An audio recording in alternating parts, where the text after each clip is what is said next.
تو پھر یہ سی این این کی یہ رپورٹ ہے، بلکہ امریکن کے جو انٹیلیجنس ادارے ہیں وہ رپورٹ کر رہے ہیں، ابھی حال ہی کی بات ہے کہ یعنی 3 سال لگ سکتے ہیں نیوکلر کیپیبلٹی یا نیوکلر بم بنانے میں ایران کو. تو اتنی جلدی کیا تھی کہ امریکہ ایک طرف انگیج ہے مذاکرات میں ایران کے ساتھ، اور ایران مذاکرات کی ٹیبل پر ہے، اور 15 جون کو ایک دم سے جناب مذاکرات ہونے جا رہے تھے عمان میں، اور دوسری طرف 13 تاریخ کو اسرائیل اٹیک کر دیتا ہے ایران کے اوپر. اور پھر ایران کو یہ کہا جا رہا ہے کہ آپ ریٹیلیٹ نہ کریں، یعنی ایک انٹرنیشنل ملک کو پورا ایک حق حاصل ہوتا ہے، آزاد ملک کو ایک پورا حق حاصل ہوتا ہے کہ آپ ریٹیلیٹ کر سکتے ہیں، اپنے دفاع میں کر سکتے ہیں. ایسا ہم نے دیکھا ہے پاکستان اور انڈیا کی وار میں.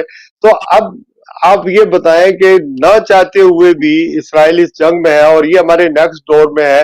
اگر یہ جنگ ہوتی ہے تو پاکستان کی جو رولرز ہیں وہ ہو سکتا ہے اس سے لا تعلق رہے، لیکن کیا پاکستان کی 25 کروڑ عوام یہ سب کچھ دیکھتی رہے گی؟ ان کے رشتے ناطے کیا ایران کے ساتھ نہیں ہیں؟ اور اگر ایران سے پر اٹیک ہوتا ہے اور امریکہ اس جنگ میں ملوث ہوتا ہے اور پھر تباہی پھیلتی ہے، تو کیا پاکستان چپ کر کے بیٹھے رہے گا، اپنے بارڈرز نہیں کھولے گا کہ بہت سے ریفیوجیز پاکستان آئے اور ہمسایات ملکوں کی طرح اس کو ٹریٹ کیا جائے، چونکہ سویلین نے تو کوئی قصور نہیں کیا ہوتا. طاہر انعام صاحب کیا کہیں گے اس حوالے سے ایران جی امریکہ اسرائیل جنگ کے حوالے سے؟ امریکہ اور ایران کے مذاکرات ہو رہے تھے. امریکہ نے 60 دن دیے تھے ایران کو کہ آپ ان دنوں کے اندر اندر کسی معاہدے پہ پہنچ جائیں. میں سمجھتا ہوں کہ تھوڑی سی ایران کی غلطی ہے یہ. تو انہوں نے 60 دنوں میں کچھ نہیں کیا. 100 دن تھا، ایک دن اوپر ہوا ہے اور انہوں نے اٹیک کر دیا. اور یہ ان کی پوری پلاننگ تھی. وہ کہہ رہے تھے کہ ایران جو ہے یہ ایٹم بم بنانے کے بالکل قریب ہے، 90% انریچمنٹ ہو چکی ہے اس کے جو نیوکلیر پلانٹس ہے. تو وہ حالانکہ یہ ایک دن کا کام نہیں ہوتا ہے کہ فوری طور پہ ایٹم بم بنا لیا جائے، لیکن جو مغربی میڈیا ہے، خاص طور پہ اسرائیل کا میڈیا، وہ یہ پروپیگنڈا کر رہا تھا کہ بس بم اب بنا ایران کا اور اسرائیل پہ چل گیا. تو وہ پوری دنیا کو یہ غلط تاثر دے رہے ہیں. ٹھیک ہے ایران جو ہے اس نے بھی کچھ خامیاں کچھ غلطیاں کی ہیں، لیکن ایکچولی یہ ان کی ایک پوری پلاننگ ہے.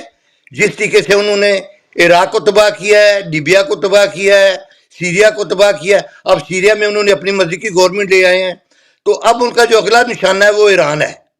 تو میرے خیال میں ایران کو پوری امت مسلمہ ہے اس کو یعنی اپنے آپ فروئی اختلافات جی نہیں، فروئی امت اختلافات مسلمہ بلا تو کر امت مسلمہ شیخ صاحب جو ہے نا وہ ایگزسٹ ہی نہیں کرتی. اگر امت مسلمہ ایگزسٹ کرتی تو اکتوبر 2023 سے لے کر آج تک غزہ کے تقریباً 61,000 سے زیادہ نہتے معصوم شہریوں کو قتل کیا جا چکا ہے. اور اگر امت مسلمہ یا اسلامی ممالک کے اندر کوئی ایسا دم خم ہوتا تو وہ لوگ کم از کم فلسطین کے یا غزہ کے مسلمانوں کی حمایت میں کھڑے ہوتے تو آج ایران پر حملہ اسرائیل نہ کرتا. حالانکہ ڈونلڈ ٹرمپ جب الیکشن جیتے تو ان کا ایجنڈا یا ان کا سلوگن یہی تھا کہ میں دنیا میں جنگیں شروع نہیں کروں گا بلکہ جنگیں ختم کروں گا. تو اس کا مطلب یہ ہوا کہ ڈونلڈ ٹرمپ ڈائریکٹلی انوالو تھے مذاکرات میں، اور پھر ابھی اس میں جلدی کیا تھی اور اٹیک ہو گیا. اب آپ یہ دیکھیں کہ یہاں پر میں سمجھتا ہوں کہ ہمارے لیے پاکستانیوں کے لیے اور مسلمانوں کے لیے خاص کر کے یہ ایک ہم کلمہ گو مسلمان ہیں، ہمارے دل تو برل دھڑکتے ہیں لیکن ہمیں لیٹ ڈاؤن تو ہمارے حکمرانوں نے کیا ہے. نو ڈاؤٹ کہ ایران کی رجیم ایسی ہے جو عالمی سطح پر آئسولیٹڈ ہے. اب انہوں نے انڈیا نے چاہ بہار میں کم از کم 8 ارب کا منصوبہ انہوں نے انویسٹمنٹ کر رہے ہیں، لیکن اس وقت ایران کے ساتھ کوئی نہیں کھڑا. اگر ہم رشیا کی بات کریں، رشیا کے ساتھ تیل اور دوسرے معاملات جو ہے وہ ایران کے تھے، چین کے ساتھ تھے، لیکن کوئی بھی ان کی سپورٹ میں نہیں کھڑا ہے. تو انہوں نے اپنی جو رجیم ہے وہاں پر بھی ایسا بھی ہے کہ کئی سینکڑوں لوگ جو جاسوس تھے، موساد کے لیے کام کر رہے تھے، اور یہ انٹرنلی جس طرح